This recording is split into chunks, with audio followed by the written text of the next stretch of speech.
Hola, mis queridos. Mi nombre es Josefina López. Tengo 58 años.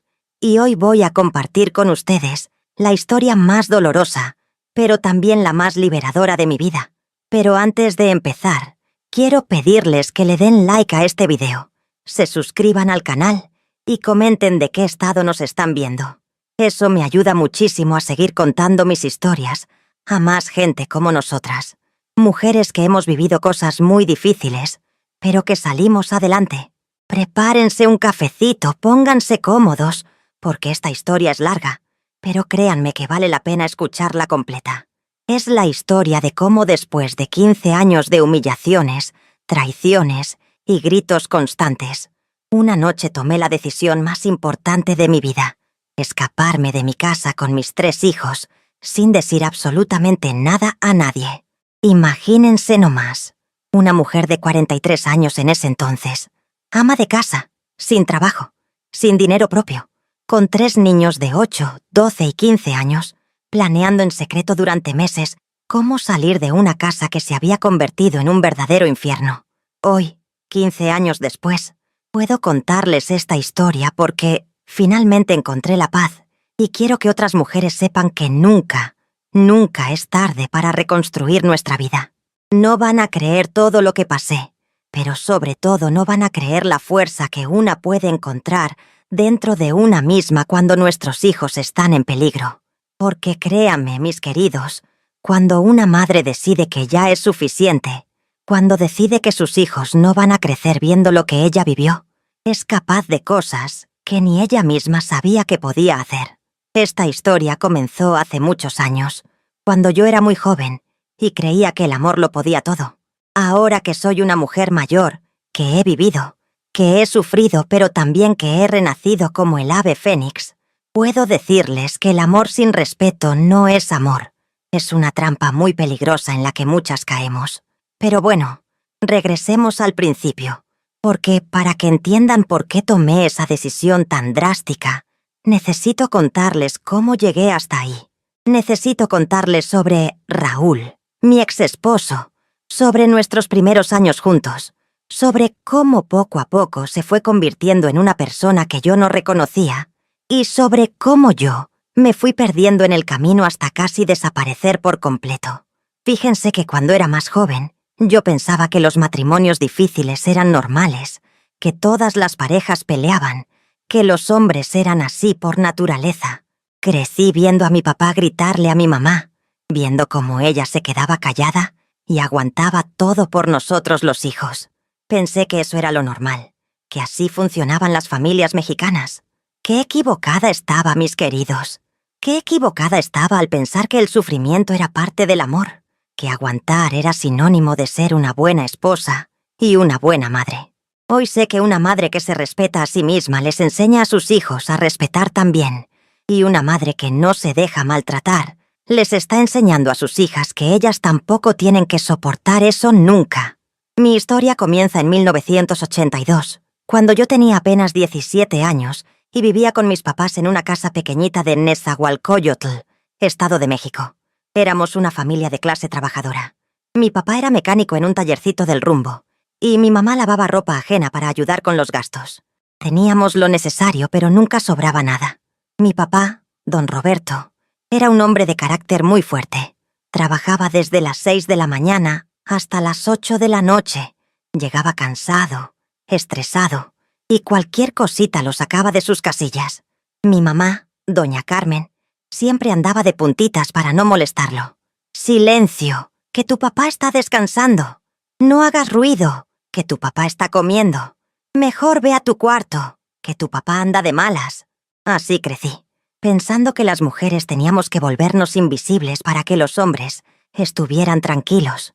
Teníamos una casita de 2 recámaras, un baño pequeñito y una sala comedor-cocina, todo junto. Yo dormía con mis 2 hermanas menores, Lupita y Socorro, en una cama matrimonial que mi papá había comprado de segunda mano. Mis papás dormían en la otra recámara con mi hermano menor, Juanito, que tenía apenas 5 años. No teníamos lujos, pero había comida en la mesa todos los días y un techo sobre nuestras cabezas. En esa época, Yo trabajaba en una maquiladora de ropa que quedaba a media hora de mi casa. Me levantaba a las 5 de la mañana. Me bañaba con agua fría porque no había boiler. Desayunaba unos frijoles con tortillas que mi mamá me preparaba y me iba caminando hasta la fábrica. Ganaba 150 pesos a la semana, que en esos tiempos era poquito, pero algo era algo. Le daba todo el dinero a mi mamá para los gastos de la casa. Así funcionábamos. Fue en esa fábrica donde conocí a Raúl Hernández. Él tenía 24 años. Era supervisor de una de las líneas de producción, y todas las muchachas suspirábamos por él. Era guapo, alto, con su bigotito bien arreglado. Siempre traía sus camisas bien planchaditas y sus zapatos lustrados. Pero no era solo su físico lo que me llamaba la atención. Era la manera como me hablaba, como si yo fuera alguien especial. Fíjense que Raúl venía de una familia un poquito mejor acomodada que la mía. Su papá trabajaba en Pemex, tenían casa propia en la colonia Doctores, y él había terminado la preparatoria, cosa que en esos tiempos no era tan común. A mí me deslumbraba que un hombre así, preparado, con trabajo estable, se fijara en una muchacha como yo que apenas había terminado la secundaria. Los primeros meses, Raúl fue el novio perfecto que cualquier muchacha podría desear. Me llevaba chocolates Carlos V, me regalaba perfumes de la Rosa que compraba en el centro de la ciudad, y los sábados me invitaba al cine a ver películas de Pedro Infante, en el cine Metropolitan. Era detallista, caballeroso, y siempre me hacía sentir como si fuera la mujer más bonita del mundo. «Josefina, tú tienes algo especial», me decía mientras caminábamos por las calles de Neza tomados de la mano. «No eres como las otras muchachas. Tú tienes clase, tienes elegancia natural». Esas palabras me llegaban al corazón porque en mi casa nadie me había dicho nunca algo así. Mi papá era muy seco con sus sentimientos, y mi mamá, aunque me quería mucho, nunca fue de palabras dulces. Recuerdo perfectamente el día que Raúl me pidió que fuéramos novios oficiales. Era un domingo de marzo de 1983. Habíamos ido a caminar al Parque de los Venados, y me llevó hasta una banca que estaba bajo un jacaranda que tenía las flores moradas más hermosas que yo había visto.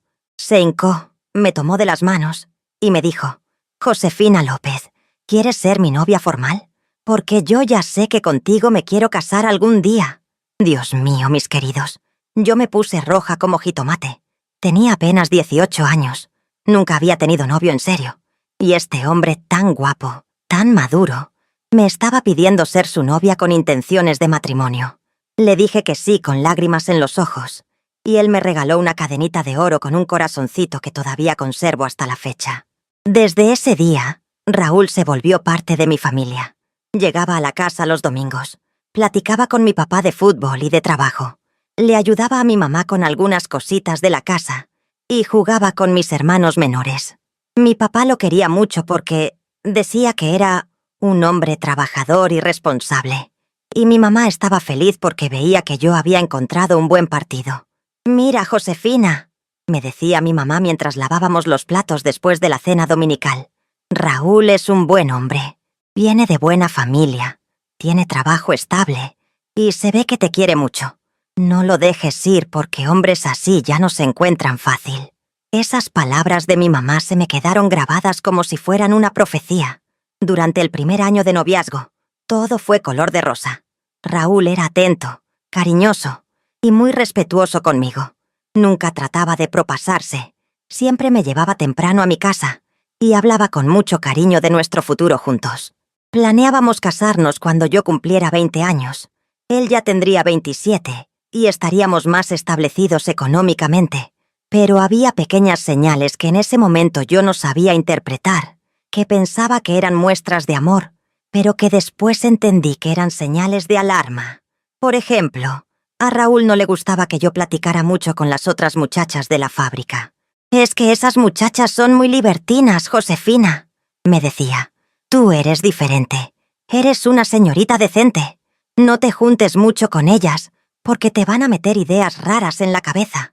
También empezó a opinar sobre mi ropa, al principio de manera sutil, con comentarios como: «Ese vestido te queda muy apretado. Amor, mejor ponte el azul que te ve más decente». O Ese escote está muy pronunciado. No vaya a ser que la gente piense mal de ti. Yo pensaba que me cuidaba, que me protegía, que quería que me viera como una señorita respetable. Otra cosa que empezó a hacer era acompañarme a todos lados. Si yo tenía que ir al centro a comprar algo, él insistía en acompañarme. Si quedaba de verme con alguna prima o amiga, él siempre encontraba la manera de ir también. «Es que no me gusta que andes sola por la calle, mi amor», me decía. «Hay muchos hombres malintencionados, y yo tengo que cuidarte». De nuevo yo interpretaba eso como amor y protección. El día que cumplimos 2 años de novios, en marzo de 1985, Raúl llegó a mi casa con un ramo de rosas rojas y una sorpresa muy especial. Mi papá, mi mamá y mis hermanos estaban en la sala cuando él se hincó frente a mí y sacó una cajita de terciopelo rojo. Adentro había un anillo de compromiso con un diamantito pequeñito pero brillante, que se veía hermoso bajo la luz del foco de la sala. «Josefina López», me dijo con voz solemne mientras toda mi familia nos veía emocionada. «Después de 2 años de conocerte, de amarte, de saber que eres la mujer con la que quiero formar una familia, te pido oficialmente que te cases conmigo. ¿Quieres ser mi esposa?» Yo estaba llorando de la emoción. Mis hermanas gritaban de alegría. Mi mamá se estaba limpiando las lágrimas con el delantal. Y mi papá tenía una sonrisa que no le había visto en años. Por supuesto que le dije que sí. Me puso el anillo en el dedo, me dio un beso en la frente, y toda mi familia lo abrazó como si ya fuera parte oficial de la familia López. Esa noche cenamos pozole, que mi mamá había preparado especialmente para la ocasión, y Raúl habló con mi papá sobre la fecha de la boda y los preparativos.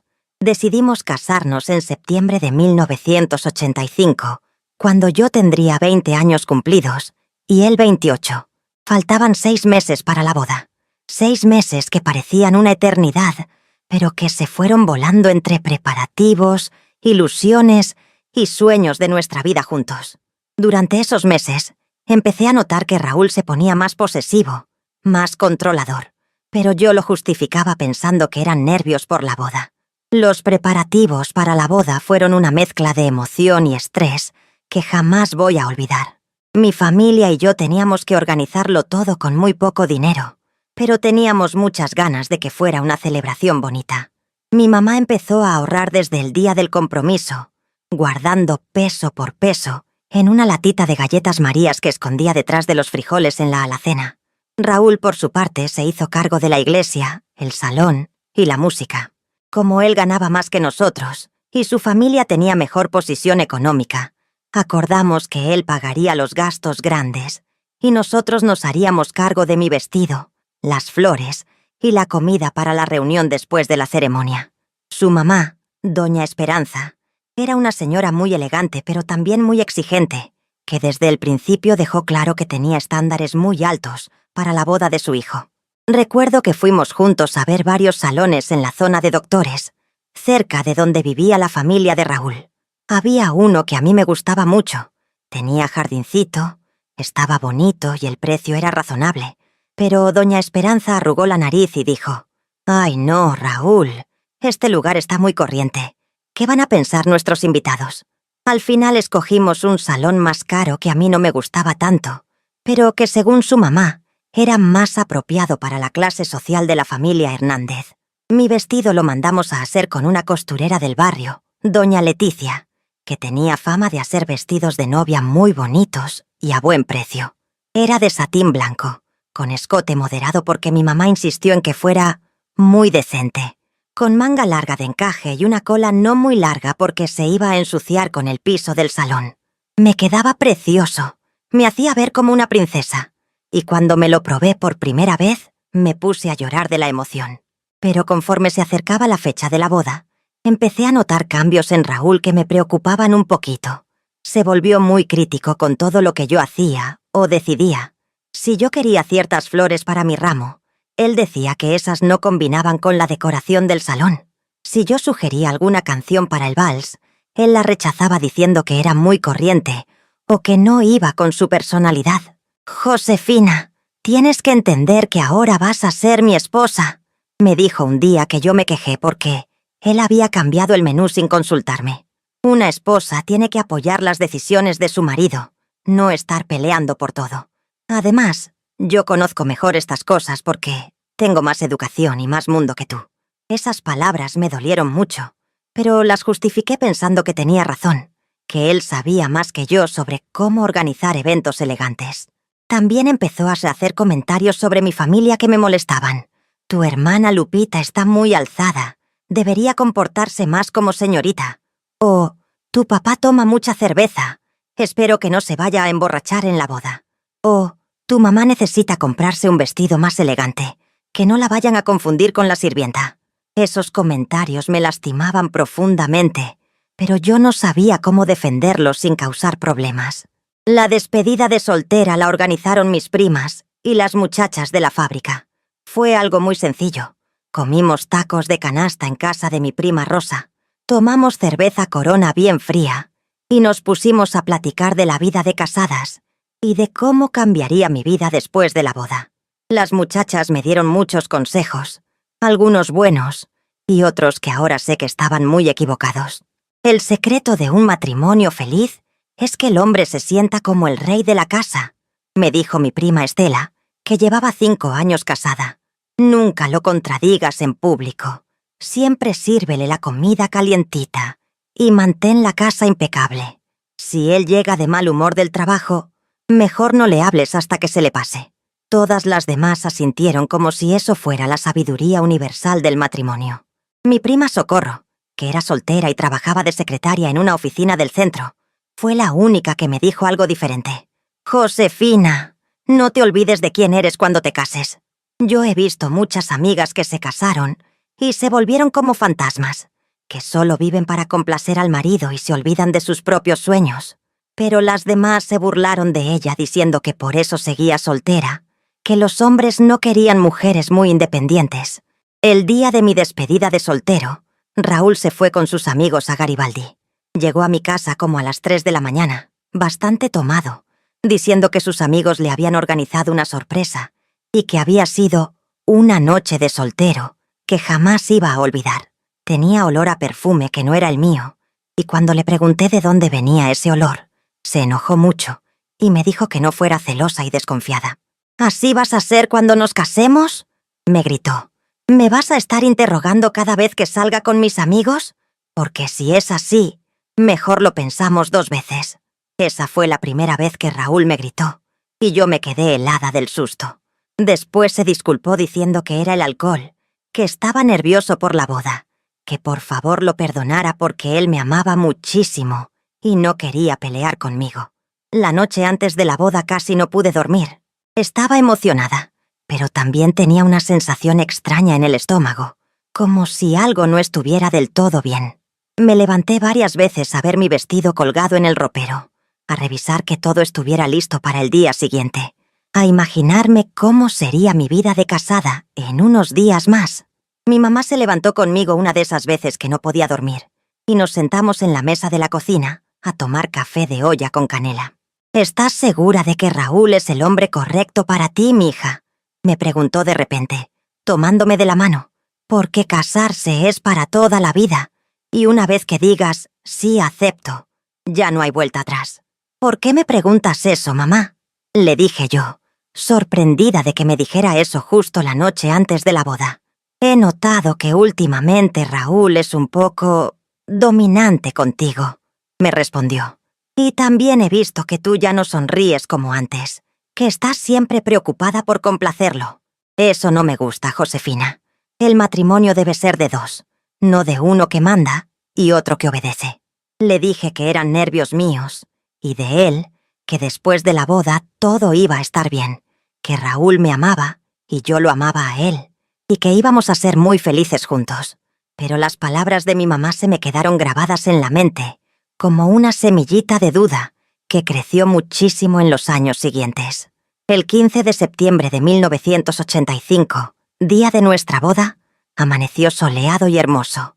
Me levanté temprano, me bañé con agua de rosas que mi madrina me había regalado y me puse el vestido más bonito que había tenido en mi vida. Mi mamá me peinó con un chongo elegante y me puso el velo que había sido de mi abuela materna.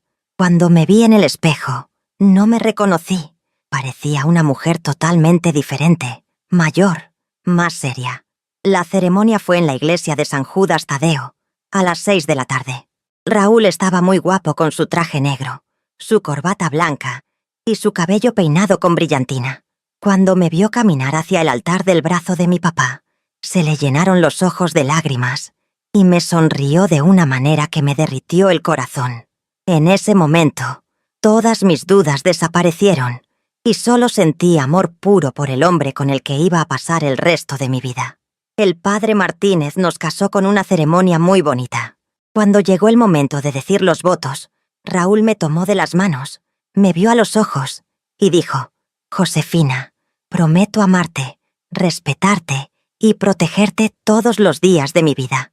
Prometo ser un buen esposo, un buen padre para nuestros hijos y construir contigo una familia feliz basada en el amor y el respeto mutuo». Yo lloré de emoción y prometí lo mismo. Después de la ceremonia fuimos al salón, donde había como 80 invitados entre familiares y amigos. La comida estaba deliciosa. Había mole poblano, arroz con pollo, frijoles refritos, tortillas hechas a mano y aguas frescas de horchata y tamarindo. El pastel tenía 3 pisos. Estaba decorado con flores de azúcar y arriba tenía una figurita de novios que doña Esperanza había mandado a traer especialmente de una pastelería fina del centro. Nuestro primer baile fue con la canción «Cuando calienta el sol» de Los Panchos. Raúl bailaba muy bien. Me guiaba con seguridad por toda la pista y yo me sentía como si estuviera flotando en una nube. Todos nos miraban y sonreían. Mis hermanas estaban llorando de emoción y mis papás se veían muy orgullosos de su hija, que se había casado con un buen hombre. Esa noche, después de la fiesta, nos fuimos a nuestra luna de miel a Acapulco. Raúl había reservado un hotel frente a la playa, no muy lujoso, pero bonito y limpio. Fueron 3 días mágicos donde nadamos en el mar, comimos mariscos frescos, vimos los clavadistas de la quebrada y caminamos tomados de la mano por la playa al atardecer. Pero aún en esos días perfectos de luna de miel, empecé a notar pequeñas cosas que me llamaron la atención. Raúl se molestaba si otros hombres me miraban cuando andábamos en la playa. Me pedía que me tapara más cuando salíamos del hotel y se enojó cuando un mesero muy amable me dio una flor de regalo. «No necesitas andar coqueteando con otros hombres», me dijo esa noche. «Ya eres una mujer casada. Tienes que comportarte como tal». Regresamos a la Ciudad de México el 18 de septiembre y comenzó nuestra vida de casados en un departamentito de 2 recámaras que Raúl había rentado en la colonia Doctores, cerca de la casa de sus papás. Era pequeño pero acogedor, y yo estaba emocionada de por fin tener mi propio hogar donde podía cocinar para mi esposo y comenzar a formar nuestra familia. Los primeros meses fueron relativamente tranquilos. Yo seguía trabajando en la maquiladora, Raúl en su trabajo de supervisor, y por las noches cenábamos juntos, veíamos televisión y platicábamos de nuestros planes futuros. Queríamos tener hijos pronto, comprar una casa propia y ser una familia próspera y feliz como las que salían en las telenovelas. Pero poco a poco, muy lentamente, tan gradualmente que al principio no me di cuenta, Raúl empezó a cambiar. Primero fueron comentarios pequeños sobre mi manera de cocinar. «Mi mamá le pone más sal al guisado». «Oh, esta sopa está muy aguada. ¿No sabes hacer comida como Dios manda?». Después fueron críticas sobre cómo mantenía la casa. «¿Por qué hay polvo en la televisión? Los platos no están bien lavados. Mi camisa tiene una manchita. ¿No sabes planchar?». Al principio yo pensaba que tenía razón, que efectivamente necesitaba aprender a ser mejor ama de casa. Mi mamá había trabajado tanto que no me había enseñado todos los secretos de la cocina y la limpieza, así que me esforcé muchísimo por mejorar. Compraba revistas de cocina, le pedía consejos a doña Esperanza y pasaba horas tratando de que todo estuviera perfecto para cuando Raúl llegara del trabajo. Pero no importaba qué tanto me esforzara, siempre había algo mal. Si la comida estaba perfecta, entonces es que había gastado mucho dinero en los ingredientes. Si la casa estaba impecable, entonces es que había estado perdiendo el tiempo limpiando, en lugar de trabajar. Si me arreglaba bonita para recibirlo, entonces ¿para qué me pintaba si ya era una mujer casada? Si no me arreglaba, entonces me veía descuidada y no me estaba esforzando por mantenerlo contento. En marzo de 1986, 6 meses después de casarnos, me enteré de que estaba embarazada de nuestro primer hijo. Yo estaba felicísima. Pensé que la llegada de un bebé nos iba a unir más como pareja y que Raúl se iba a poner muy contento de ser papá. Cuando se lo dije, efectivamente se alegró mucho. Me abrazó, me dio vueltas en el aire y me dijo que íbamos a ser la familia más feliz del mundo. Pero el embarazo también trajo nuevos problemas. Raúl se volvió súper sobreprotector de una manera que ya no se sentía como amor, sino como control. No me dejaba cargar nada pesado, lo cual estaba bien, pero tampoco me dejaba salir sola ni siquiera a la tienda de la esquina. En tu estado tienes que cuidarte mucho, me decía. Yo me hago cargo de todo lo que necesites. También decidió que ya no debía trabajar en la maquiladora. Una mujer embarazada no tiene por qué estar trabajando, me dijo. Además, ya somos una familia, y en mi familia las mujeres se dedican a su casa y a sus hijos. Aunque parte de mí estaba contenta de ya no tener que madrugar tanto, también me daba tristeza dejar mi trabajo y quedarme sin mi dinero propio. Nuestro primer hijo, Rodrigo, nació en noviembre de 1986. Después de un parto muy difícil de 14 horas en el Hospital General. Era un bebé hermoso, gordito y sano, con los ojos de su papá y mi nariz respingada. Raúl estaba tan orgulloso que no paraba de presumir con todos sus amigos y familiares que ya era papá de un machito. Los primeros meses con el bebé fueron una montaña rusa de emociones. Por un lado, estar embarazada y amamantando a Rodrigo me llenaba de una felicidad que nunca había sentido antes. Pero por otro lado, empecé a experimentar una soledad muy profunda, porque Raúl prácticamente no me ayudaba con nada relacionado con el cuidado del niño. Esas son cosas de mujeres, me decía cuando yo le pedía que me ayudara a cambiar pañales o a levantarse en las noches cuando Rodrigo lloraba. Yo trabajo todo el día para mantener a esta familia. Lo mínimo que puedes hacer es cuidar bien a tu hijo. Pero yo también estaba agotada, desvelada, con los cambios hormonales del posparto, y a veces sentía que me iba a volver loca de tanto cansancio. Además, Raúl se volvió muy criticón con mi manera de cuidar al bebé. Si Rodrigo lloraba mucho, era porque yo no sabía calmarlo. Si tenía cólicos, era porque algo estaba mal en mi leche. Si se despertaba en las noches, era porque yo no lo había bañado bien antes de acostarlo. Si no subía de peso como esperábamos, era porque yo no estaba comiendo lo suficiente para producir buena leche. Mi mamá crió 4 hijos y nunca tuvo estos problemas, me decía cuando yo me quejaba de lo difícil que era todo. Es que las mujeres de antes sí sabían ser madres, no como las de ahora que todo lo ven como algo imposible. Esas comparaciones con su mamá me dolían muchísimo, especialmente porque doña Esperanza siempre aprovechaba para darnos consejos que en realidad eran críticas disfrazadas. Cuando Rodrigo tenía 8 meses, en julio de 1987, descubrí que estaba embarazada otra vez. Esta vez el embarazo no fue planeado, y yo me sentí muy abrumada pensando en cómo iba a cuidar a 2 bebés, prácticamente seguidos. Raúl se puso contento, pero yo noté que su felicidad tenía más que ver con presumir su masculinidad que con la realidad de tener otro hijo. ¿Ves?, le dijo a sus amigos en una carne asada que organizó en nuestra casa. Mi mujer es muy fértil. En menos de 3 años de casados ya vamos para 2 hijos. Hablaba de mí como si fuera una yegua reproductora, y cuando traté de expresar mis preocupaciones sobre la economía y el espacio en nuestro departamento, me calló diciendo que esas no eran cosas de las que una mujer debía preocuparse. Durante este segundo embarazo, empezaron los primeros episodios de violencia verbal, que yo recuerdo claramente. Un día llegó Raúl del trabajo muy enojado porque había tenido problemas con su jefe, y yo tenía a Rodrigo llorando en mis brazos porque le estaban saliendo los dientes. La casa estaba un poco desordenada porque había estado todo el día cuidando al niño, y yo no había podido hacer la comida. ¿Qué chingados haces todo el día?, me gritó cuando vio que no había comida preparada.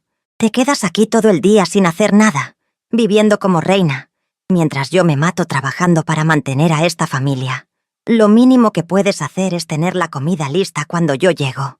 Era la primera vez que me hablaba con groserías, y yo me puse a llorar del susto y la humillación. «No me llores», me gritó todavía más fuerte. «Que no tienes nada de qué llorar. Mejor ponte a cocinar algo decente y deja de comportarte como niñita chiquita». Rodrigo se asustó con los gritos y empezó a llorar más fuerte, y Raúl se desesperó todavía más.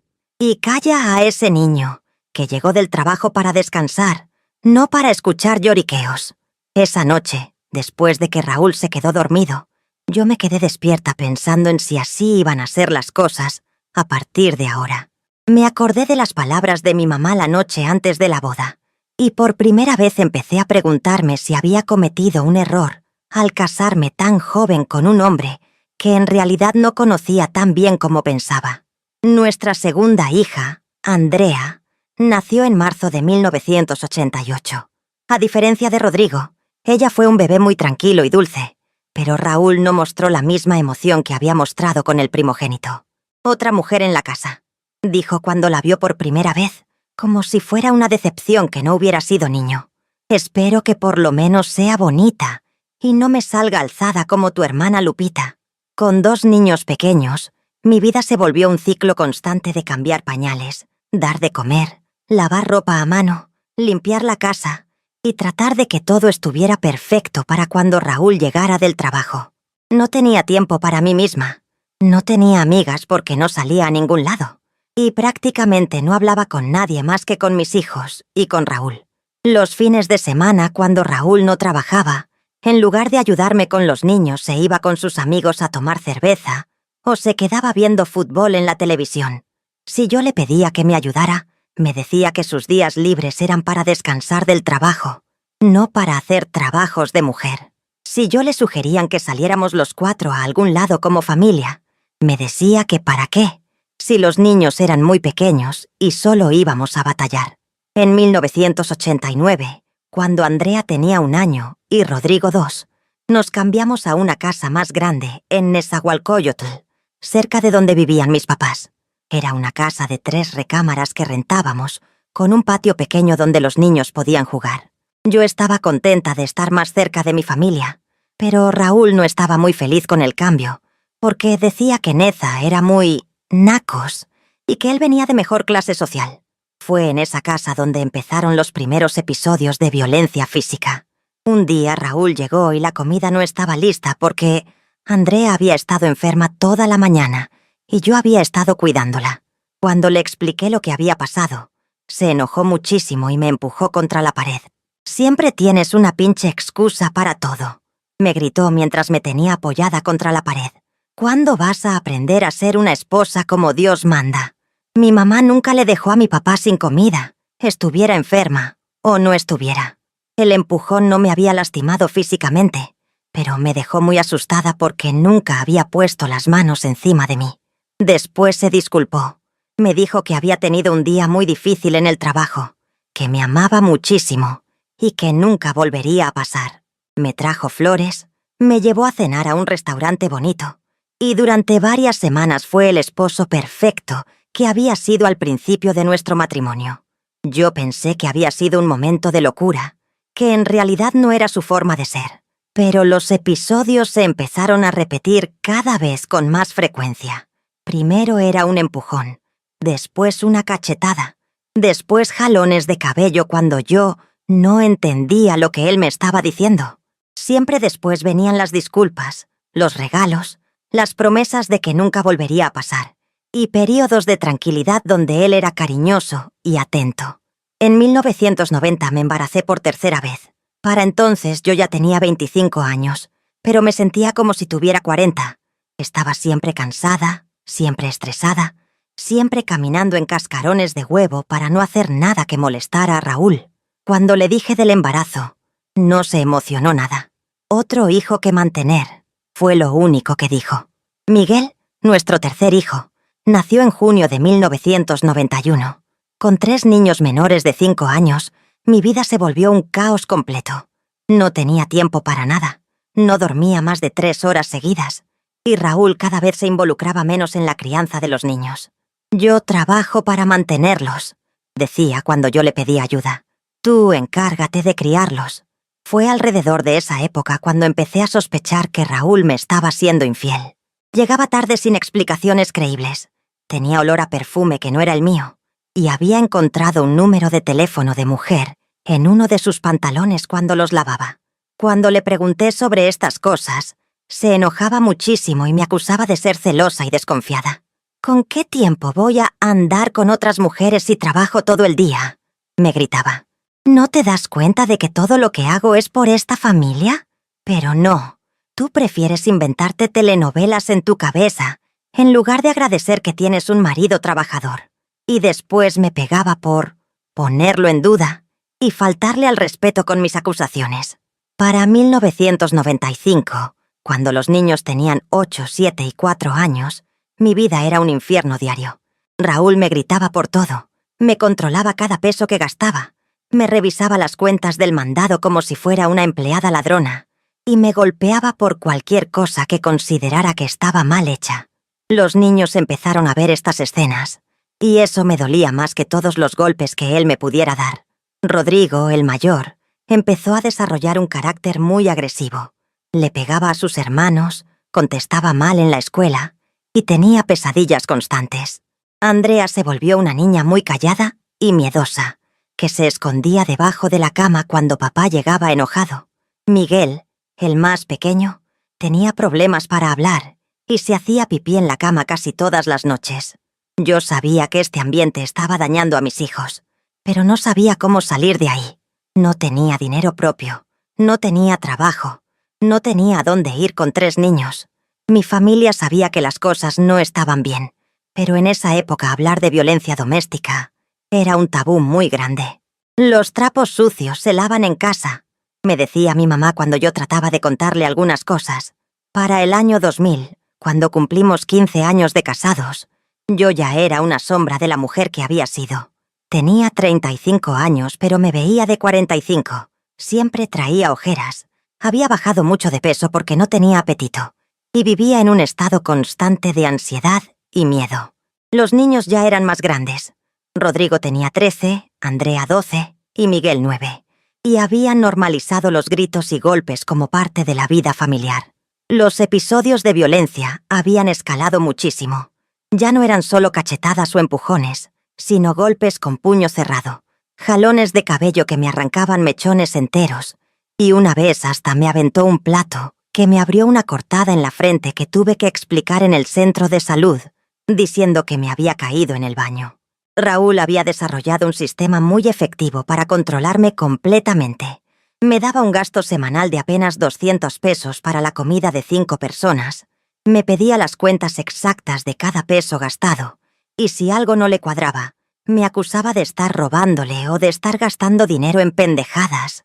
No podía ni comprarme un champú, sin tener que explicar por qué el anterior se había acabado tan rápido. También controlaba todas mis salidas. Para ir al mercado tenía que pedirle permiso y decirle exactamente a qué hora iba a regresar. Si me tardaba 5 minutos más de lo prometido, ya estaba esperándome en la puerta para interrogarme sobre dónde había estado. Para ir a visitar a mis papás tenía que llevar a los niños como prueba de que realmente iba ahí, y tenía que regresar a una hora específica. Mis amigas de la fábrica habían desaparecido completamente de mi vida. Al principio traté de mantener el contacto, pero Raúl siempre encontraba la manera de arruinar cualquier plan que hiciera. Si quedaba de verme con alguna amiga, él inventaba una emergencia familiar o se ponía enfermo para que yo no pudiera salir. Si alguna amiga venía a visitarme a la casa, él se comportaba tan grosero y antipático que se sentían incómodas y ya no volvían. Esas viejas nomás vienen a llenarte la cabeza de ideas tontas, me decía después de que se iban. Una mujer casada no necesita amigas, necesita concentrarse en su familia. Poco a poco, fui perdiendo todas mis relaciones sociales hasta quedarme completamente aislada del mundo exterior. La situación económica también era un instrumento de control muy poderoso. Aunque Raúl tenía un trabajo estable y ganaba decentemente, siempre me decía que el dinero estaba muy apretado y que yo gastaba demasiado, pero al mismo tiempo, él se compraba cervezas todos los fines de semana, Tenía dinero para salir con sus amigos, y cada cierto tiempo llegaba con algún aparato electrónico nuevo que, según él, necesitaba para el trabajo. Tú no entiendes cómo funciona el dinero, me decía cuando yo le preguntaba por qué podía comprarse un radio nuevo, pero yo no podía comprarle zapatos decentes a los niños. Yo soy el que trabajo. Yo soy el que manejo las finanzas de esta casa. Tu trabajo es cuidar la casa y los niños, no andar preguntando sobre cosas que no entiendes. Los niños empezaron a tener problemas serios en la escuela. Rodrigo se metía en pleitos constantemente. Había reprobado segundo de secundaria, y los maestros me mandaban llamar seguido para quejarse de su comportamiento agresivo. Andrea, por el contrario, tenía calificaciones excelentes, pero era muy introvertida y no tenía amigos. Miguel tenía problemas de aprendizaje y se orinaba en sus pantalones cuando se ponía nervioso. Una maestra de Andrea, la señorita Patricia, me citó un día para hablar conmigo a solas. «Señora Hernández», me dijo con mucha delicadeza, «he notado que Andrea tiene señales de estrés emocional muy serio. Se sobresalta cuando hay ruidos fuertes, se pone muy nerviosa cuando sus papás vienen por ella, y ha hecho algunos dibujos que me preocupan». Me enseñó un dibujo que Andrea había hecho de nuestra familia, donde mi esposo aparecía como un monstruo muy grande y nosotros como figuras muy pequeñitas, escondidas en una esquina. «¿Todo está bien en su casa?», me preguntó la maestra. Yo me puse a llorar y le dije que sí, que todo estaba bien, que Andrea era muy sensible y que a veces exageraba las cosas. Pero por dentro sabía que mi hija estaba pidiendo ayuda de la única manera que podía, y yo no era capaz de dársela porque yo misma estaba completamente atrapada. Esa noche, mientras veía a mis 3 hijos dormidos en sus camas, me di cuenta de que ya no se trataba solo de mi sufrimiento. Mis hijos estaban creciendo en un ambiente tóxico que los estaba marcando de por vida. Rodrigo estaba aprendiendo que los hombres resuelven los problemas con violencia. Andrea estaba aprendiendo que las mujeres tienen que aguantar todo en silencio.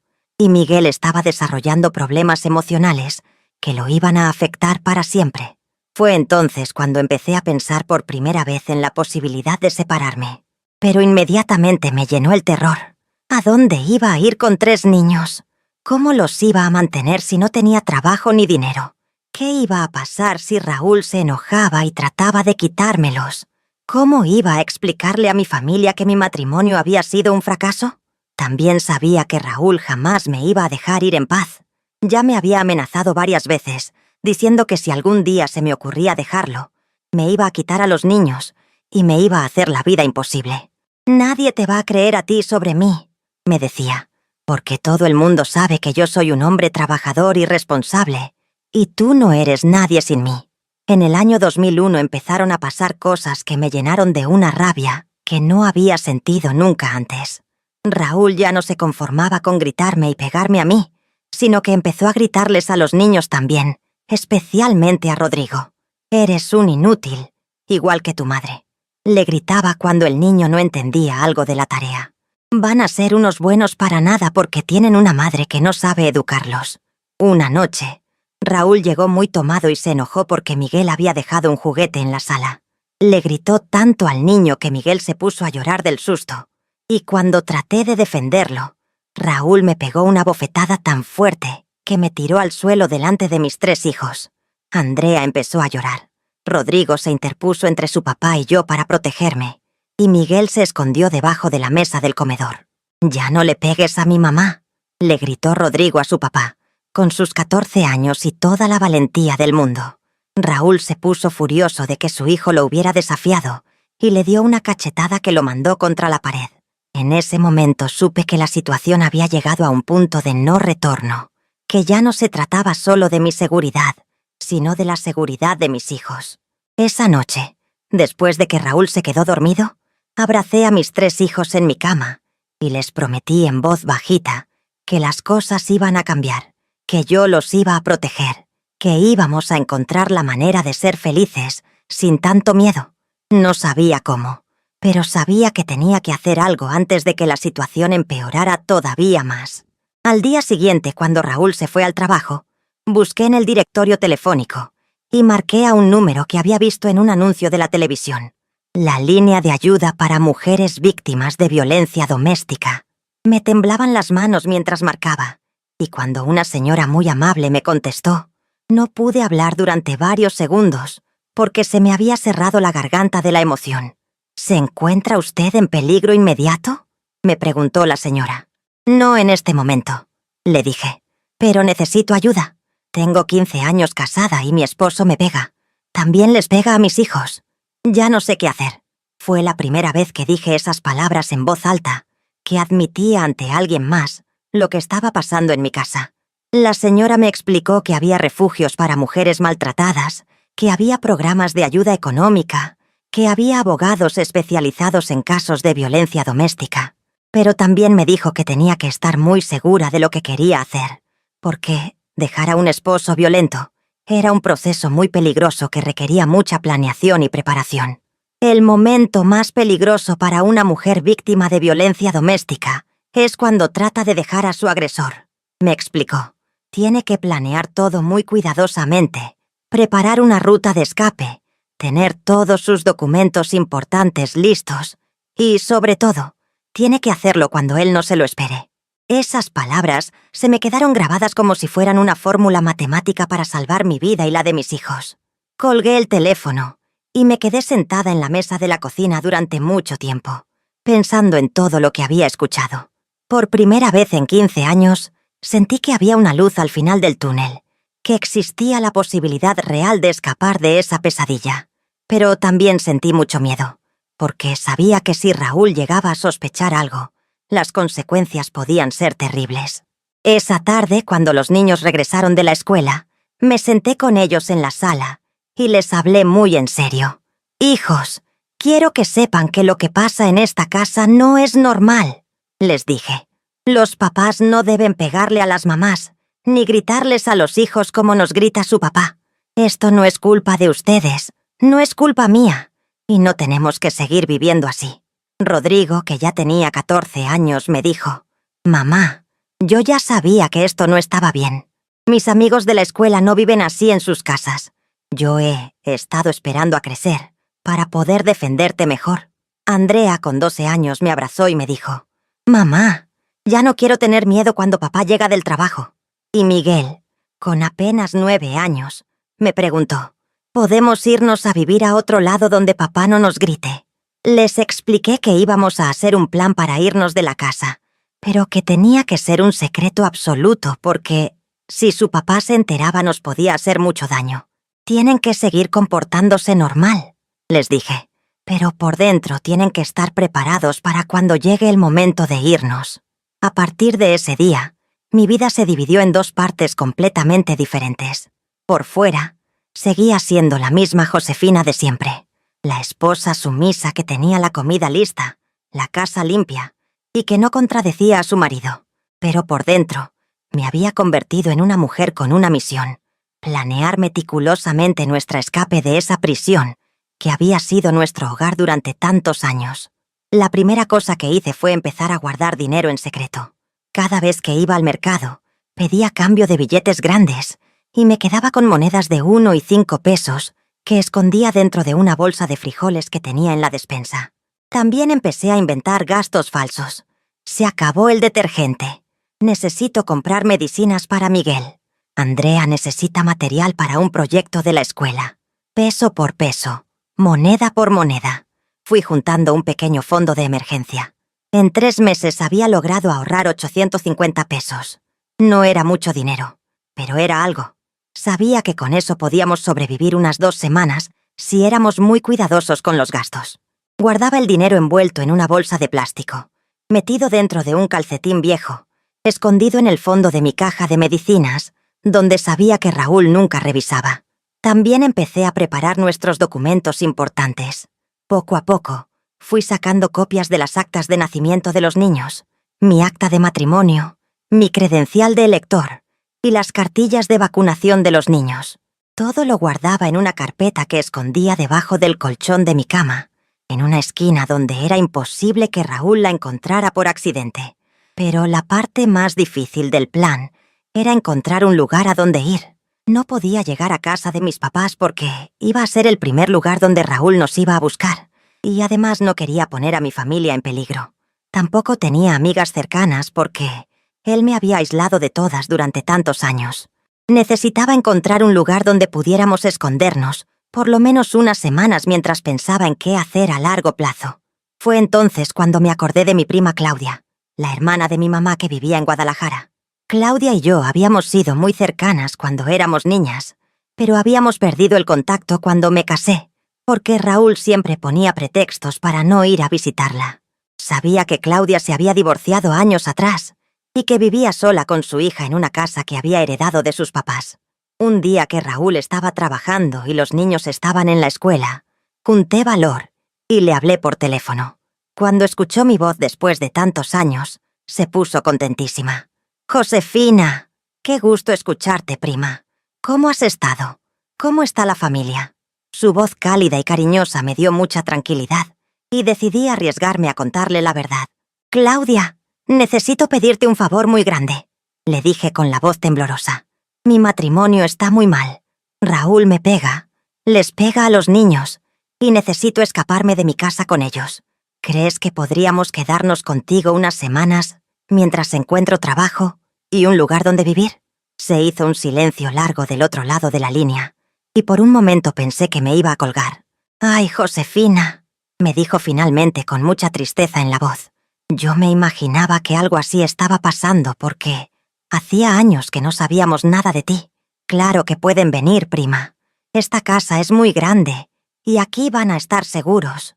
Pero tienen que tener mucho cuidado, porque si tu marido es violento, puede hacer cualquier cosa cuando descubra que se fueron». Me explicó que tenía 3 recámaras vacías, que había escuelas públicas cerca para los niños y que ella podía ayudarme a buscar trabajo porque tenía contactos en varias fábricas de la zona. «Pero, Josefina», me dijo, «tienes que estar muy segura de que quieres hacer esto, porque ya no vas a haber vuelta atrás. Una vez que te vayas de tu casa, tienes que estar preparada para empezar una vida completamente nueva». Esa conversación me dio la esperanza que necesitaba para seguir adelante con el plan. Ya tenía a dónde ir, ya tenía algo de dinero ahorrado, ya tenía los documentos listos. Ahora solo necesitaba encontrar el momento perfecto para ejecutar el escape. Sabía que tenía que ser un momento donde Raúl no estuviera en la casa y donde pudiéramos salir sin que los vecinos sospecharan nada raro. Durante las siguientes semanas, empecé a observar muy cuidadosamente los horarios y rutinas de Raúl. Los martes y jueves tenía reuniones después del trabajo que lo mantenían fuera de la casa hasta las 10 de la noche. Los sábados se iba con sus amigos a jugar dominó y regresaba muy tarde y muy tomado. Y una vez al mes tenía que viajar a Puebla por trabajo. Se iba en viernes y regresaba en domingo por la noche. También empecé a preparar a los niños psicológicamente para lo que íbamos a hacer. Sin entrar en detalles específicos, les expliqué que pronto íbamos a hacer un viaje muy importante, que tal vez no íbamos a poder llevarnos muchas cosas y que tenían que estar preparados para obedecer todo lo que yo les dijera sin hacer preguntas.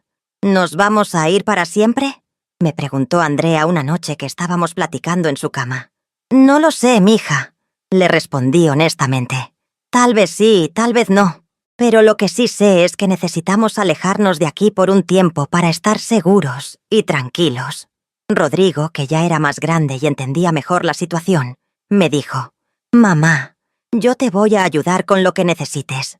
Ya estoy cansado de ver cómo papá te trata». Una noche de abril del 2002, mientras Raúl estaba viendo televisión en la sala, me puse a revisar un calendario que tenía en la cocina para planear el momento exacto de nuestra partida. El 15 de mayo él tenía que viajar a Puebla por trabajo. Ese iba a ser nuestro momento. Tendríamos todo el fin de semana para llegar a Guadalajara, instalarnos en casa de Claudia y prepararnos para cuando él regresara y descubriera que nos habíamos ido. Marqué esa fecha en el calendario con un circulito muy pequeño, casi invisible, pero que para mí significaba el día de nuestra liberación. Faltaban exactamente 23 días para el momento más importante de mi vida. 23 días para reunir el valor necesario para cambiar nuestro destino para siempre. Durante esas 3 semanas, la ansiedad y los nervios me tenían con el estómago revuelto constantemente. Tenía pesadillas donde Raúl descubría nuestro plan y nos hacía cosas terribles. Tenía que concentrarme mucho para comportarme normal, para que él no notara ningún cambio en mi actitud o en mi rutina diaria. También tuve que inventar una historia creíble para explicar por qué los niños y yo íbamos a estar fuera de la casa ese fin de semana. Le dije a Raúl que mi mamá había estado enferma y que necesitaba que fuéramos a cuidarla mientras él estaba de viaje. «Perfecto», me dijo. «Así no me tienes que estar preparando comida ni lavando ropa. Puedo relajarme completamente». La ironía de que él estuviera feliz porque íbamos a estar fuera de la casa me dolió mucho, pero también me confirmó que estaba tomando la decisión correcta. Un esposo que ama a su familia quiere estar con ellos, no celebra cuando se van. Un papá que quiere a sus hijos los extraña cuando no están, no se alegra de tener vacaciones de ellos. El 10 de mayo, 5 días antes de la fecha planeada, pasó algo que me confirmó definitivamente que no podía esperar más tiempo. Miguel llegó de la escuela llorando porque unos niños se habían burlado de él por un moretón que tenía en el brazo. Cuando le pregunté cómo se había hecho ese moretón, me dijo que su papá lo había agarrado muy fuerte el día anterior, cuando lo estaba regañando. Esa noche, después de acostar a los niños, me senté en la mesa de la cocina y escribí una carta para Raúl que iba a dejar el día que nos fuéramos. No era una carta de explicación o de disculpa, sino una carta donde le decía exactamente lo que pensaba después de 15 años de aguantar sus maltratos. «Raúl, para cuando leas esta carta, los niños y yo ya estaremos lejos de aquí. No trates de buscarnos porque no vamos a regresar. Me cansé de tus gritos, de tus golpes, de tus humillaciones y de ver cómo nuestros hijos crecían con miedo de su propio padre. Esto no es amor, esto no es familia. Esto es violencia, y ya no lo voy a permitir. Los niños y yo merecemos una vida sin miedo, sin gritos, sin golpes. Espero que algún día puedas reflexionar sobre el daño que nos hiciste y que trates de ser una mejor persona. Pero eso ya no es mi responsabilidad. Mi responsabilidad ahora es proteger a mis hijos y protegerme a mí misma. No trates de buscarnos. Adiós para siempre, Josefina». El viernes 15 de mayo del 2002, amaneció nublado pero sin lluvia.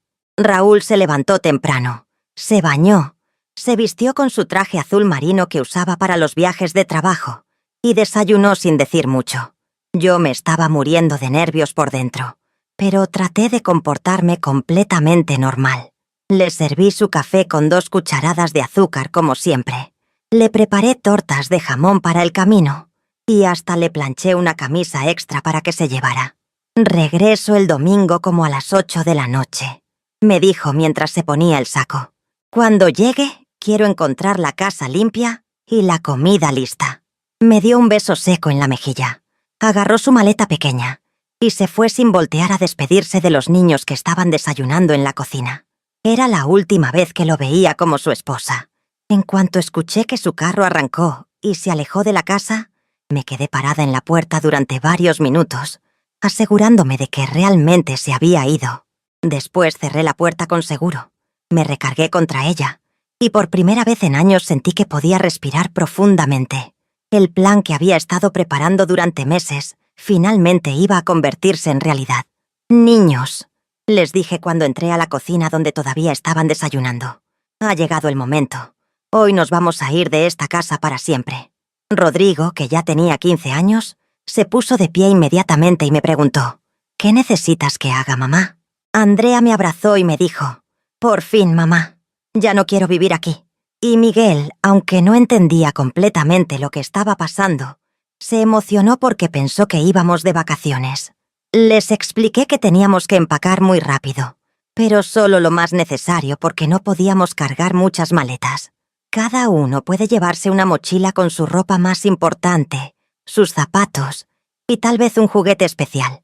Les dije: «Todo lo demás lo vamos a tener que dejar, pero van a ver que donde vamos a vivir, vamos a conseguir todo lo que necesitemos».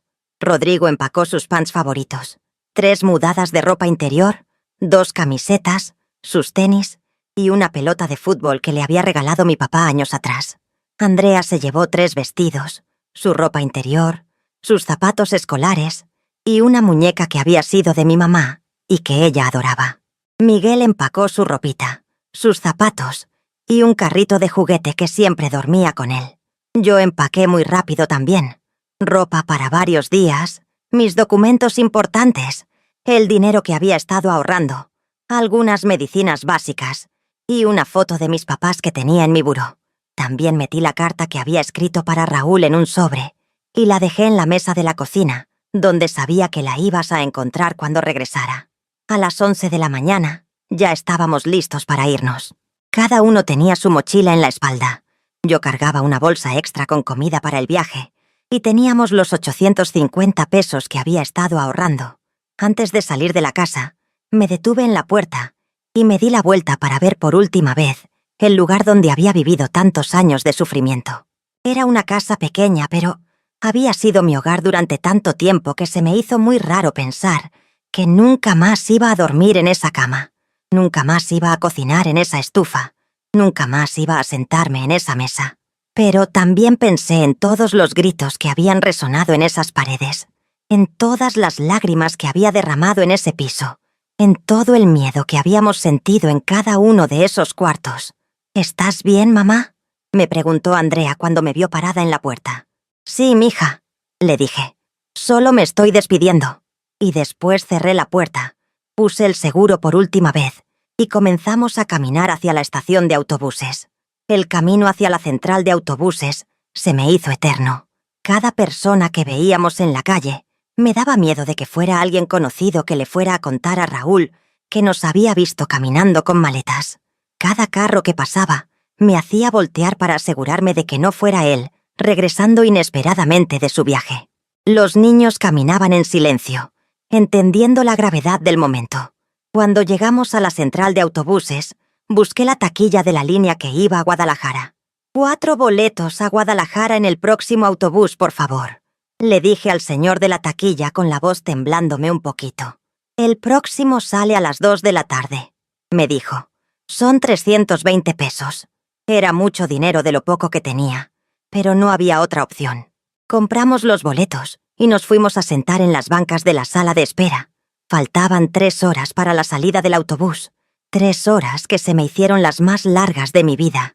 Cada minuto que pasaba aumentaba la posibilidad de que alguien nos viera, de que Raúl regresara temprano de su viaje, de que algo saliera mal en el último momento. Para distraer a los niños y para distraerme a mí misma, les compré unas quesadillas y unos refrescos en uno de los puestos de la central. Comimos en silencio, viendo a toda la gente que iba y venía con sus maletas, sus familias, sus planes. Me daba mucha tristeza pensar que nosotros no éramos una familia normal que iba de vacaciones, sino una mujer con sus hijos huyendo de la violencia. A las 2 en punto de la tarde abordamos el autobús a Guadalajara. Los niños se durmieron casi inmediatamente porque habían estado muy nerviosos toda la mañana y el cansancio los venció. Yo me quedé despierta todo el viaje, viendo por la ventana cómo se alejaba la Ciudad de México y cómo nos acercábamos a una nueva vida. El viaje duró 6 horas. Durante todo ese tiempo no pude dejar de pensar en qué iba a pasar cuando Raúl regresara a la casa el domingo por la noche y descubriera que no estábamos. Sabía que se iba a poner furioso, que iba a buscar desesperadamente, que tal vez hasta iba a involucrar a la policía, inventando que lo habíamos robado o algo así. Pero también pensé en mis hijos durmiendo tranquilamente en los asientos del autobús, sin miedo de que alguien llegara gritando, sin ansiedad de hacer algo que molestara a su papá. Por primera vez en muchos años los veía relajados completamente, y eso me dio la fuerza para saber que estaba tomando la decisión correcta. Llegamos a Guadalajara como a las 8 de la noche. Mi prima Claudia nos estaba esperando en la central de autobuses con un letrero que decía «Familia López». Cuando la vi después de tantos años, me puse a llorar de emoción y de alivio. Me abrazó muy fuerte y me dijo «Ya llegaste, prima. Ya están seguros». Claudia tenía un Tsuru blanco que ya estaba viejito, pero funcionaba bien. Subimos nuestras pocas pertenencias y nos fuimos a su casa, que quedaba en una colonia tranquila de clase media. Era una casa de una planta, con jardín al frente, muy diferente a los lugares donde habíamos vivido en la Ciudad de México. Esta va a ser su casa por el tiempo que necesiten, nos dijo mientras nos enseñaba las recámaras. Rodrigo puede quedarse en el cuarto azul, Andrea y Miguel en el cuarto de las literas, y tú, Josefina, en el cuarto grande que tiene baño propio. Todo se veía tan limpio, tan tranquilo, tan seguro, que no podía creer que realmente estuviéramos ahí. Esa primera noche en casa de Claudia, dormí mejor de lo que había dormido en años. No había gritos, no había tensión, no había miedo de que alguien llegara borracho y enojado. Solo silencio, paz y la certeza de que por primera vez en mucho tiempo, mis hijos y yo estábamos completamente seguros. Al día siguiente, sábado, Claudia nos llevó a conocer el barrio. Nos enseñó dónde estaban las escuelas públicas, el mercado, el centro de salud y las fábricas donde había posibilidades de conseguir trabajo. Aquí van a poder empezar de nuevo, me dijo. Guadalajara es una ciudad grande donde pueden perderse y construir una nueva vida sin que nadie los moleste. El domingo por la noche, exactamente a la hora en que Raúl debía estar llegando a nuestra casa vacía, en la Ciudad de México, yo estaba cenando con mis hijos en la mesa de mi prima, planeando nuestro primer día de escuela y trabajo en nuestra nueva ciudad. Había logrado lo que meses atrás parecía imposible. Había sacado a mis hijos de un ambiente de violencia y los había llevado a un lugar seguro, donde podíamos empezar de nuevo. Los primeros días en Guadalajara fueron una mezcla de alivio, emoción y terror. Por un lado, despertar cada mañana sin miedo era algo que no había experimentado en años. Mis hijos se levantaban sonriendo, desayunábamos tranquilos y no había gritos ni tensión en el ambiente. Pero por otro lado, cada vez que sonaba el teléfono o tocaban a la puerta, mi corazón se aceleraba pensando que tal vez Raúl nos había encontrado. Claudia fue un ángel durante esas primeras semanas. Me acompañó a inscribir a los niños en las escuelas del barrio. Me ayudó a conseguir trabajo en una fábrica de textiles, donde ella tenía una amiga supervisora, y me prestó dinero para comprar los uniformes escolares y el material que necesitaban los niños. «Cuando puedas me lo pagas», me decía. «Ahorita lo importante es que se establezcan bien». Rodrigo entró a tercero de secundaria en una escuela que quedaba a 3 cuadras de la casa. Los primeros días fue muy difícil para él, porque estaba acostumbrado a ser el niño agresivo que se defendía peleando, pero poco a poco se fue dando cuenta de que en su nueva escuela no necesitaba estar siempre en posición de combate. Sus maestros notaron el cambio positivo, y una de ellas me comentó que parecía un niño completamente diferente, más relajado y más enfocado en sus estudios. Andrea entró a primero de secundaria y desde el primer día se adaptó perfectamente. Era como si hubiera despertado de una pesadilla muy larga y por fin pudiera ser la niña inteligente y sociable que siempre había sido por dentro. Hizo amigas rápidamente. Sus calificaciones eran excelentes y por primera vez en años la veía llegar feliz de la escuela, contándome todo lo que había aprendido cada día. Miguel, con sus 10 años, fue quien más rápido se adaptó. Los niños tienen una capacidad increíble para sanar cuando se sienten seguros. En pocas semanas ya no se orinaba en la cama, había dejado de tartamudear y se reía constantemente. Su nueva maestra me dijo que era un niño brillante, que solo necesitaba un ambiente estable para desarrollar todo su potencial. Mi trabajo en la fábrica de textiles era muy diferente al que había tenido en la maquiladora años atrás. Aquí las condiciones eran mejores, pagaban 150 pesos por semana y había prestaciones básicas como seguro médico.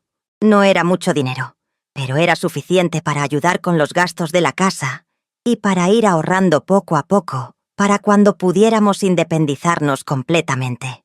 La dueña de la fábrica, doña Mercedes, era una señora mayor que había pasado por una situación similar a la mía muchos años atrás. Cuando Claudia le explicó brevemente mi situación, doña Mercedes me dijo: «Aquí todas las mujeres nos cuidamos unas a otras. Trabaja tranquila, que tu trabajo está seguro. Y si necesitas ayuda con algo, no más dices». Después de un mes en Guadalajara, decidí llamar a mis papás para contarles lo que había pasado. Mi mamá se puso a llorar cuando le expliqué toda la situación. «Ay, mija, yo sabía que algo no estaba bien», me dijo. «Pero nunca me imaginé que fuera tan grave. ¿Por qué no nos dijiste antes? Te hubiéramos ayudado». Le expliqué que había tenido mucha vergüenza y mucho miedo, que no sabía cómo pedir ayuda, Mi papá se puso furioso cuando se enteró de todo lo que Raúl nos había hecho. «Ese desgraciado», decía. «Si lo veo lo voy a matar por haberle pegado a mi hija y a mis nietos». Le pedí que no hiciera nada, que lo importante era que ya estábamos seguros y que no quería que se metiera en problemas por nosotros. Me contaron que Raúl había ido a buscarme a su casa el lunes después de que nos fuimos, completamente desesperado y furioso. Les había gritado, los había acusado de esconderme, había amenazado con involucrar a la policía. Pero nosotros le dijimos que no sabíamos nada, me explicó mi mamá, y que además, si tú te habías ido con los niños, seguramente tenías muy buenas razones para hacerlo. También me dijeron que Raúl había puesto una denuncia en el Ministerio Público acusándome de sustracción de menores y que había estado preguntando por todo el barrio si alguien sabía a dónde me había ido. Pero nadie le ha dicho nada, me aseguró mi papá, porque todo el mundo sabía cómo te trataba, aunque no dijeran nada. Esa información me llenó de miedo porque significaba que Raúl no se iba a dar por vencido fácilmente. Claudia me tranquilizó explicándome que la denuncia por sustracción de menores no procedía cuando una madre se llevaba a sus hijos para protegerlos de violencia doméstica. Además, me dijo, aquí en Guadalajara él no tiene manera de encontrarte. Es una ciudad muy grande y ustedes van a poder vivir tranquilos. Para estar más segura, decidí buscar ayuda legal. Claudia me llevó al DIF donde había abogadas especializadas en violencia doméstica que daban asesoría gratuita. La licenciada Patricia Morales me explicó todos mis derechos y me ayudó a entender que lo que había hecho era completamente legal. Usted no secuestró a sus hijos, me explicó. Usted los protegió de un ambiente violento, que es su deber como madre. Además, tiene derecho a solicitar el divorcio por violencia doméstica y a pedir pensión alimenticia para sus hijos. Me ayudó a redactar una demanda de divorcio que incluía testimonios de los niños sobre la violencia que habían presenciado y sufrido. Después de 3 meses en Guadalajara, ya habíamos establecido una rutina completamente nueva. Los niños iban a la escuela contentos. Yo trabajaba en la fábrica y por las tardes hacíamos tareas, veíamos televisión o salíamos a caminar por el parque del barrio. Era una vida sencilla, sin lujos, pero era una vida sin miedo. Una tarde, cuando regresé del trabajo, Claudia me recibió con una cara muy seria. «Josefina, tenemos que hablar», me dijo. «Tu suegra llamó preguntando por ti. De alguna manera consiguió mi número de teléfono y me dijo que Raúl está muy enfermo, que necesita verte urgentemente». Mi corazón se aceleró inmediatamente. «¿Qué le dijiste?», le pregunté. «Le dije que no sabía nada de ti, que no habíamos hablado en años», me respondió Claudia. «Pero, Josefina, me da mucho miedo que hayan encontrado la manera de ubicarte.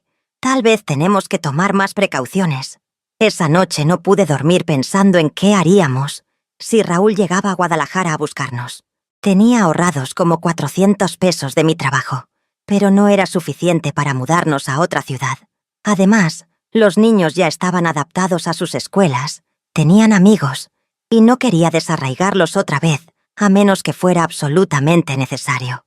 Al día siguiente llamé a la licenciada Patricia para contarle lo que había pasado. Me tranquilizó diciéndome que era normal que la familia del agresor tratara de ubicar a la víctima, pero que, mientras yo no diera mi ubicación exacta, era muy difícil que nos encontraran. «Siga con su vida normal», me aconsejó, «pero esté alerta por si acaso». Decidí hablar con mis hijos sobre la posibilidad de que su papá tratara de encontrarnos. «Si alguna vez lo ven en la calle o cerca de la escuela», les dije, «no se acerquen a él. Corran inmediatamente a casa de algún amigo o a la dirección de la escuela y pidan que me llamen al trabajo». Rodrigo, que ya tenía 16 años, me dijo, «Mamá, si él viene aquí yo te voy a defender. Ya no soy el niño asustado de antes». Pasaron varias semanas sin más noticias de la familia de Raúl, y poco a poco fuimos relajándonos otra vez. En diciembre de 2002, 7 meses después de nuestra llegada a Guadalajara, celebramos nuestra primera Navidad completamente en paz. Claudia nos ayudó a poner un arbolito en la sala, compramos regalos sencillos para los niños y cenamos pozole y buñuelos como una familia normal.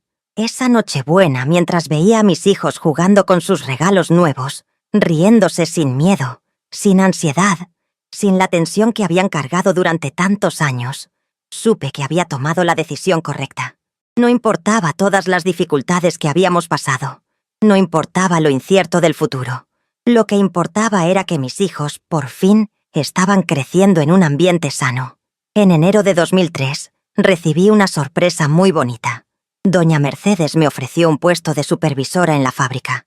«Has demostrado ser muy responsable y muy dedicada», me dijo, «y creo que puedes manejar más responsabilidades». El nuevo puesto incluía un aumento de sueldo a 200 pesos por semana y la posibilidad de trabajar horas extra cuando fuera necesario. Con el aumento de sueldo pude empezar a ahorrar en serio para conseguir nuestro propio departamento. Claudia había sido increíblemente generosa con nosotros, pero yo sabía que necesitábamos tener nuestro propio espacio para sentirnos completamente independientes. Además, no quería abusar de su hospitalidad después de tantos meses.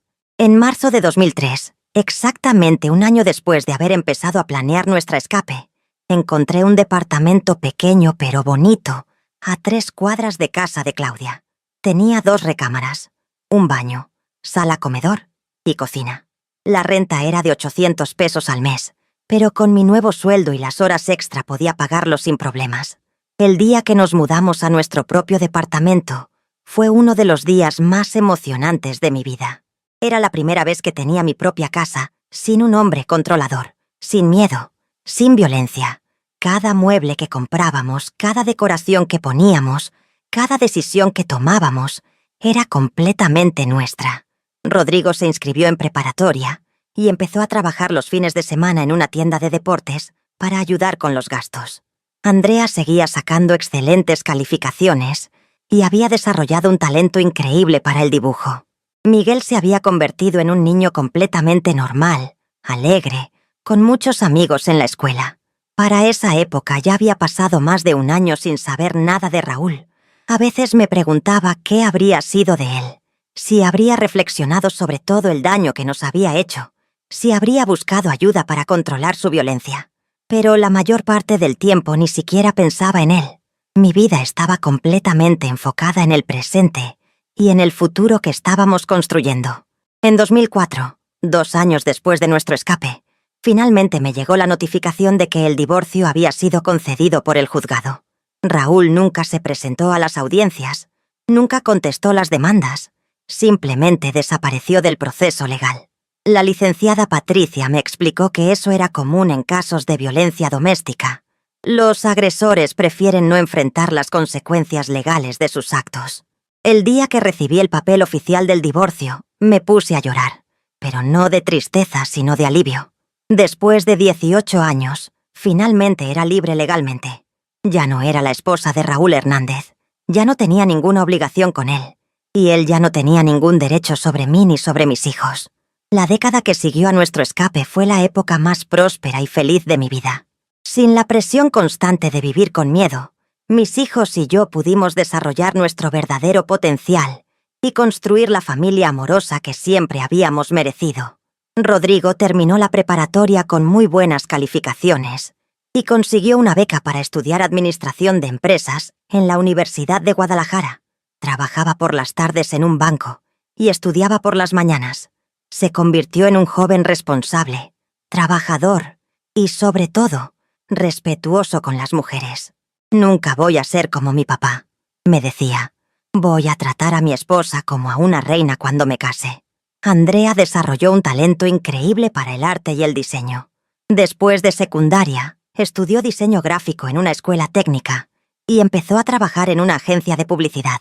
También conoció a un muchacho muy bueno, Carlos, que la trataba con el respeto y el cariño que ella merecía. Se casaron en 2010, cuando ella tenía 22 años, y fue la boda más bonita que he visto en mi vida. Miguel se convirtió en un niño muy inteligente y carismático. Fue el mejor estudiante de su generación en primaria y secundaria, y después estudió ingeniería en sistemas. Ahora trabaja en una empresa de tecnología y gana más dinero del que yo me hubiera imaginado jamás. También encontró a una muchacha maravillosa, Laura, y están planeando casarse el próximo año. En cuanto a mí, después de 5 años trabajando en la fábrica de textiles, Doña Mercedes me ofreció hacerme socia minoritaria del negocio. «Josefina, has demostrado tener muy buen ojo para los negocios», me dijo. «Y creo que juntas podemos hacer crecer mucho esta empresa». Con mis ahorros y un préstamo del banco, me convertí en empresaria. Para 2010, 8 años después de nuestro escape, ya éramos dueñas de 2 fábricas de textiles y teníamos contratos con varias tiendas departamentales de Guadalajara y Ciudad de México. Nunca me imaginé que la mujer que había huido en la madrugada con sus 3 hijos y 850 pesos en la bolsa se convertiría algún día en una empresaria exitosa. En 2012, 10 años después de nuestro escape, decidí comprar una casa propia. Era una casa de 2 plantas en una colonia muy bonita, con jardín, 3 recámaras y suficiente espacio para que mis hijos vinieran a visitarme con sus familias. El día que firmé la escritura lloré de emoción recordando todos los momentos difíciles que habíamos pasado para llegar hasta ahí. Durante todos esos años, nunca volví a saber nada de Raúl. A veces mis hijos me preguntaban si no tenía curiosidad de saber qué había sido de él, y yo siempre les respondía lo mismo. El pasado ya pasó. Lo importante es el presente y el futuro que estamos construyendo juntos. Y realmente era así como me sentía. En 2015 conocí a don Alfonso, un señor viudo de 62 años que tenía una ferretería cerca de mi fábrica. Era completamente diferente a Raúl. Tranquilo, respetuoso, trabajador y, sobre todo, muy cariñoso con mis hijos y conmigo. Nos hicimos amigos primero, después novios, y en 2017 decidimos casarnos por lo civil en una ceremonia pequeña, con solo nuestras familias. Alfonso me enseñó lo que era el amor real, el respeto mutuo, la comunicación honesta, el apoyo incondicional y la tranquilidad de saber que tu pareja te ama exactamente como eres. Nunca me grita, nunca me controla, nunca me hace sentir inferior. Al contrario, siempre me dice lo orgulloso que está de todo lo que he logrado y de la fortaleza que tuve para sacar adelante a mis hijos. Ahora, en 2017, 15 años después de nuestro escape, tengo 52 años y puedo decir con total honestidad que soy completamente feliz. Tengo un matrimonio basado en el amor y el respeto, una empresa próspera, hijos exitosos y felices, y la tranquilidad de saber que tomé las decisiones correctas cuando más importaba. Rodrigo ya es licenciado en administración y trabaja como gerente en una empresa importante. Está casado con una muchacha maravillosa, Silvia, y tienen 2 hijos preciosos, mi nieto Roberto de 5 años y mi nieta Fernanda de 3 años. Rodrigo es un papá amoroso y presente, completamente diferente al modelo que tuvo en su infancia. Andrea tiene su propia agencia de diseño gráfico y está casada con Carlos, que resultó ser el yerno perfecto, trabajador, responsable y que adora a mi hija. Tienen una niña hermosa, Claudia, que lleva el nombre de mi prima en honor a todo lo que ella hizo por nosotros. Andrea es una mamá muy presente y cariñosa, pero también independiente y profesional. Miguel terminó su carrera de ingeniería en sistemas con mención honorífica y ahora trabaja en una empresa multinacional. Se va a casar el próximo año con Laura, una muchacha que estudió psicología y que se especializa en ayudar a mujeres víctimas de violencia doméstica.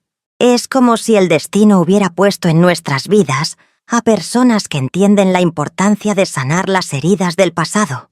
Mis 5 nietos son la luz de mis ojos. Crecen en familias amorosas, estables, donde sus papás se respetan y se quieren, donde no hay gritos ni violencia, donde pueden desarrollar toda su personalidad sin miedo. A veces los veo jugando en mi jardín y pienso en lo diferente que habrían sido sus vidas si yo no hubiera tenido el valor de escapar esa madrugada de mayo del 2002. También he desarrollado una pasión muy especial: ayudar a otras mujeres que están pasando por situaciones similares a la que yo viví. Junto con la licenciada Patricia, fundamos una asociación civil que se llama Mujeres Libres, donde damos asesoría legal, apoyo psicológico y capacitación laboral a mujeres que quieren escapar de relaciones violentas. Cada vez que recibo a una mujer nueva en la asociación, veo en sus ojos el mismo miedo y la misma desesperanza que yo tenía hace 15 años. Les cuento mi historia. Les enseño que sí es posible salir adelante, que sí se puede reconstruir la vida completamente. Si yo pude hacerlo con 3 hijos pequeños y sin dinero, les digo, ustedes también pueden. Hemos ayudado a más de 200 mujeres a escapar de situaciones de violencia doméstica.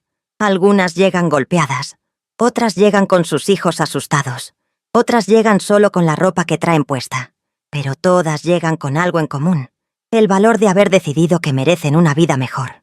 La asociación tiene convenios con refugios, con fábricas que dan trabajo a las mujeres, con escuelas que aceptan a los niños sin importar que vengan de otras ciudades, y con abogadas que manejan los divorcios gratuitamente. Es como una red de protección para mujeres que están empezando de nuevo, igual que yo lo hice hace años.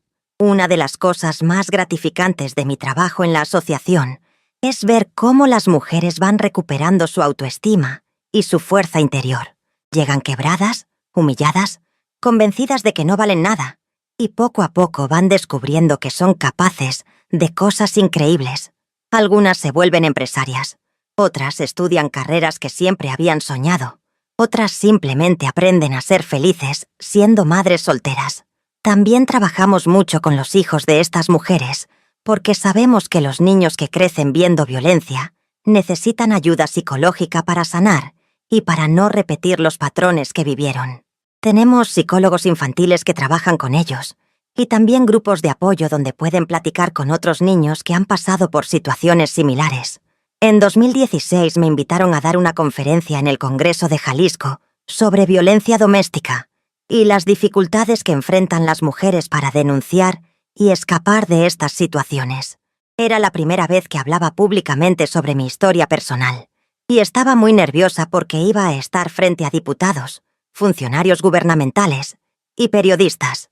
Mi nombre es Josefina López, dije cuando me tocó hablar, y hace 15 años escapé de mi casa en la madrugada con mis 3 hijos, para salvarlos de un padre violento y para salvarme a mí misma de un esposo que me había convertido en una sombra de la mujer que realmente era. El silencio en el auditorio era total. Todos estaban completamente atentos a mi relato. Les conté toda mi historia, los años de violencia, el plan secreto para escapar, la llegada a Guadalajara, la reconstrucción de nuestras vidas. Cuando terminé de hablar, varios diputados se acercaron para preguntarme qué políticas públicas se necesitaban para ayudar mejor a las mujeres en mi situación. Esa conferencia resultó en la creación de un programa estatal de apoyo a mujeres víctimas de violencia doméstica, con presupuesto específico para refugios, capacitación laboral y apoyo psicológico. También se modificaron algunas leyes para hacer más fácil que las mujeres puedan sacar a sus hijos de ambientes violentos sin que las acusen de secuestro. En 2017, 15 años después de nuestro escape, mis hijos organizaron una fiesta sorpresa para celebrar el Día de nuestra Liberación, como ellos le dicen al 15 de mayo. Invitaron a Claudia, a Alfonso, a mis nietos, a algunos amigos muy cercanos, y prepararon una cena preciosa en mi jardín. «Mamá», me dijo Rodrigo durante el brindis, «queremos agradecerte por haber tenido el valor de sacarnos de ese infierno, por habernos enseñado que las familias pueden ser felices, que los hombres pueden ser buenos y que las mujeres pueden ser fuertes e independientes». Las lágrimas me corrían por la cara mientras escuchaba a mis 3 hijos, agradeciéndome por la decisión más difícil pero más importante de mi vida. «Nosotros sabemos que no fue fácil», continuó Andrea. «Sabemos que tuviste mucho miedo, que pasamos momentos muy difíciles, que no sabías si íbamos a salir adelante. Pero míranos ahora, somos una familia feliz, tenemos profesiones, tenemos familias propias sanas, y todo gracias a tu valentía. Y lo más importante», agregó Miguel, «es que nuestros hijos van a crecer en familias donde nunca van a haber violencia, donde van a aprender que el amor es respeto, no control. Cortaste una cadena de violencia que probablemente venía de generaciones atrás». Esa noche, después de que todos se fueron, me quedé sola en mi jardín pensando en todo el camino que habíamos recorrido. Desde aquella mujer de 38 años que planeaba en secreto su escape, hasta esta mujer de 52 años que tenía una vida plena, exitosa y, sobre todo, libre de miedo. Mis queridos, Al contar esta historia después de 15 años, puedo decir con total certeza que nunca es tarde para cambiar el rumbo de nuestra vida. Cuando yo tomé la decisión de escapar con mis hijos, tenía 38 años. No tenía dinero, no tenía trabajo, no tenía a dónde ir. Parecía imposible que pudiéramos salir adelante, pero había algo dentro de mí que era más fuerte que el miedo, el amor por mis hijos y la convicción de que merecíamos una vida mejor.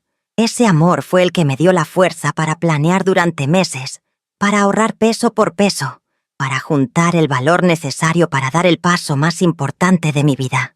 Si hay alguna mujer escuchando esta historia que está pasando por una situación similar, quiero que sepa que sí es posible salir adelante. No es fácil, no va a ser rápido, y va a requerir mucho valor y mucha determinación. Pero es posible.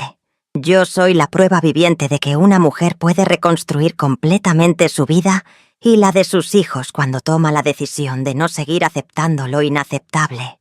La violencia doméstica no es normal, no es parte del amor, y no es algo que tenemos que aguantar por el bien de la familia. Una familia donde hay violencia no es una familia, es una prisión. Y de las prisiones se puede escapar cuando tenemos el plan correcto y el momento adecuado.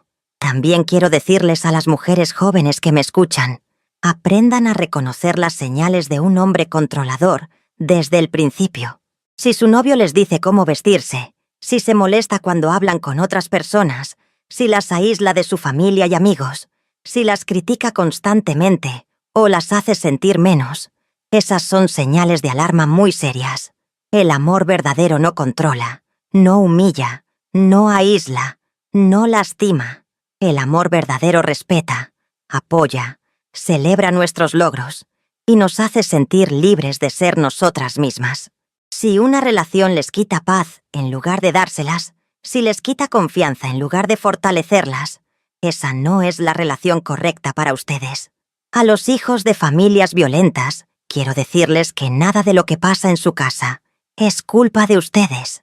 Los adultos son responsables de sus propias acciones. Y ustedes merecen crecer en un ambiente seguro y amoroso. Si están viviendo violencia en su casa, busquen ayuda.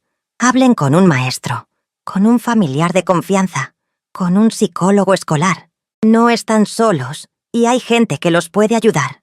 Y a los hombres que tal vez están escuchando esta historia, quiero decirles que nunca, por ninguna razón, está justificado pegarle a una mujer o gritarles a los niños. Si sienten que están perdiendo el control, si se dan cuenta de que están repitiendo patrones de violencia que tal vez vieron en su propia familia cuando eran niños, busquen ayuda profesional. Existen programas para hombres violentos donde pueden aprender a manejar su enojo de maneras que no lastimen a su familia. Cambiar es posible, pero requiere reconocer el problema y tener la voluntad genuina de buscar ayuda. Sus hijos los están viendo. Y están aprendiendo de ustedes cómo se debe tratar a las mujeres. La lección más importante que aprendí en estos 15 años es que nunca es tarde para empezar de nuevo. A los 38 años pensé que ya era muy tarde para cambiar mi vida, que ya estaba demasiado grande, que no tenía las habilidades necesarias para ser independiente, pero descubrí que tenía una fuerza interior que ni yo misma conocía. Ahora, a los 52 años, soy empresaria. Soy una esposa feliz en un matrimonio basado en el respeto. Soy una mamá orgullosa de 3 hijos exitosos. Soy abuela de 5 nietos preciosos. Y soy una mujer que ayuda a otras mujeres a encontrar su propia fuerza interior. Mi vida comenzó realmente el día que decidí que merecía algo mejor. Si yo pude hacerlo con 3 hijos pequeños, sin dinero, sin trabajo, sin apoyo económico, cualquier mujer puede hacerlo.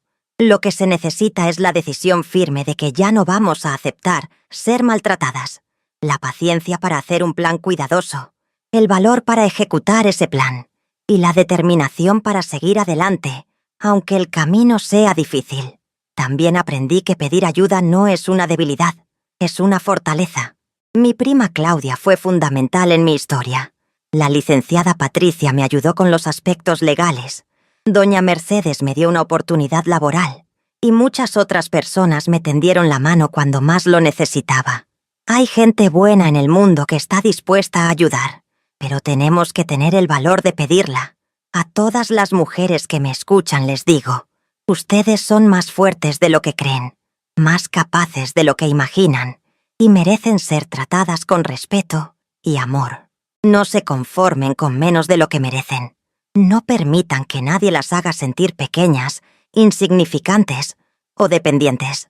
Ustedes pueden trabajar, pueden estudiar, pueden emprender negocios, pueden criar hijos maravillosos, pueden encontrar el amor verdadero, pueden ser todo lo que sueñen ser, pero primero tienen que creer en ustedes mismas y tomar las decisiones difíciles que las van a llevar hacia la vida que realmente quieren. Nunca es tarde para ser la mujer que siempre quisimos ser. Nunca es tarde para darles a nuestros hijos el ejemplo de una madre fuerte e independiente. Nunca es tarde para enseñarles que el amor verdadero existe, pero que primero tenemos que amarnos y respetarnos a nosotras mismas. Mi historia no es especial. Soy una mujer común y corriente que tomó una decisión extraordinaria. Ustedes también pueden tomar esa decisión. Ustedes también pueden cambiar su historia. Ustedes también pueden ser libres. Por favor, comenten en qué estado nos están viendo. Déjenme saber si mi historia les ha servido de algo. Y sobre todo, compartan este video con alguna mujer que pueda necesitar escuchar estas palabras. Entre todas nosotras, nos cuidamos y nos apoyamos. Y recuerden siempre, ustedes valen mucho, merecen ser felices. Y nunca, nunca es tarde para empezar de nuevo. Gracias por escucharme. Gracias por acompañarme en este viaje al pasado. Y les mando todo mi cariño, desde Guadalajara, Jalisco. Que Dios las bendiga y las proteja siempre. Hasta la próxima historia, mis queridos.